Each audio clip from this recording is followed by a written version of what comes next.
Media संदेश, मैं कमल चौरसिया। आज मीरा भाईंदर में 26 जनवरी को केतकी माटे गांवकर द्वारा लाइव परफॉर्मेंस आप देख सकते हैं, पीछे शुरू है। ऑलरेडी वहां पे सारे दर्शक खड़े हैं और ये जो एग्जीबिशन है, ये जो प्रदर्शनी मीरा भाईंदर में जो लगाई गई है, ये प्रताप सरनाइक फाउंडेशन के द्वारा लगाया गया है। विहक Sanskriti art festival in Mira road बहुत ही बड़ा फेस्टिवल है।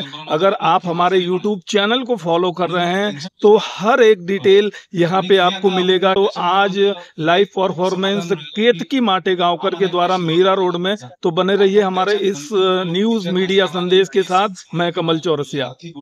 पुन्हा पुन्हा गात असतं कोणीतरी, जुनीच गाणी पुन्हा पुन्हा गात असतं कोणीतरी, पण तीच गाणी ताजी करून ऐकत असतं कोणीतरी।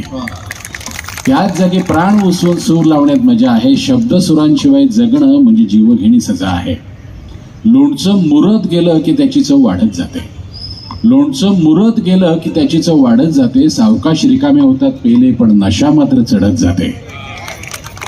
कोण ते पहिली टाळी वाजवणार आहे? सकाळची वेळ आहे, 26 जानेवारी आहे, चहा कॉफी बद्दलच बोलूया आपण। लोणचं मुरत गेलं की त्याची चव वाढत जाते। सावकाश रिकामे होतात पेले पण नशा मात्र चढत जाते। काही क्षण स्वतःलाही विसरण्यातच मजा आहे आणि उत्तुजून भांड्याबाहेर पसरण्यातच मजा आहे। शब्द सुरांशिवाय जगणं म्हणजे जीवघेणी सजा आहे। शब्द सुरांशिवाय जगणं म्हणजे जीवघेणी सजा आहे। असंच एक जुनं गाणं, म्हणजे मला असं वाटतं की हे गाणं म्हणजे कविता म्हणून लिहायला जवळजवळ 65 ते 70 वर्ष झाली असतील। पंडित हृदयनाथ मंगेशकर यांनी गायलेलं हे गाणं। आणि तुम्हाला सांगतो, आपल्याला आयुष्यात खूप प्रश्न पडतात।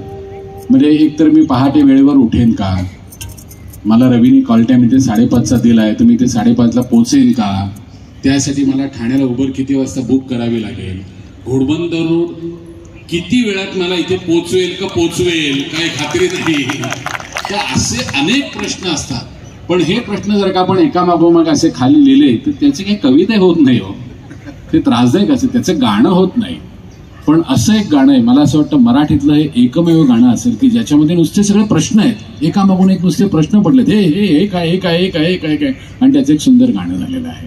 पण तो कवी सुद्धा त्या दर्जाचा लागतो, विघ्नेश जोशी असून उपयोग नाही तिथे। तुमचा एकही प्रश्न कोणी वाटणार नाही, कळलं का? पण या कवीचे अनेक प्रश्न अनेक वर्ष फक्त पंडित हृदयनाथ मंगेशकरच नाही तर अशी उत्तमोत्तम गायक मंडळी सुद्धा वाचतायत आणि गातायत। या फुलांच्या गंधघोषी सांगतो आहेस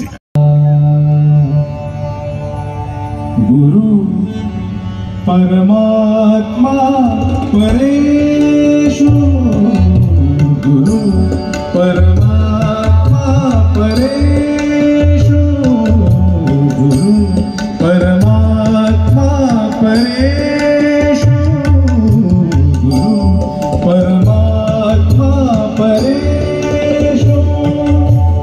ऐसा ज्याचा दृढ विश्वास, ऐसा ज्याचा दृढ विश्वास, गुरु परमात्मा परेशु, गुरु परमात्मा। देव तयाचा अंकिला स्वये संचरा त्याचे घरा। वृंदावली कधी तरी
निवेदनासकट